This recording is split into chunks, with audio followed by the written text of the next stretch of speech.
Good morning everyone! Have a nice day to all mga ka-idol. Happy Monday to all mga ka-lods, mga ka-team, hashtag Team Tawa to all mga lodi.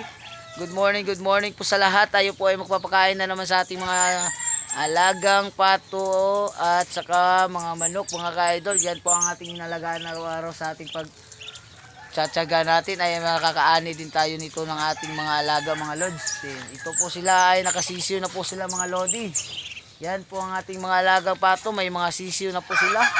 Ang ating mga manok din ay may mga sisiyo na rin na lumalabas ngayong buwan. Ito po mga kalodi, yan na po ang kanilang sisiyo sa ating manok. Napakaganda ng mga sisiyo nitong lumabas ngayong umaga na po mga lods. Yan mga idol, yan po ang ating nalagaan araw-araw. Kaya sipag-sipag lang po tayo sa araw-araw nating pag-aalaga mga ka-idol para din makakaani po tayo ay malibre na rin tayo sa ulam mga ka-idol. Thank you for watching. Salamat po sa inyong panonood. Follow for more.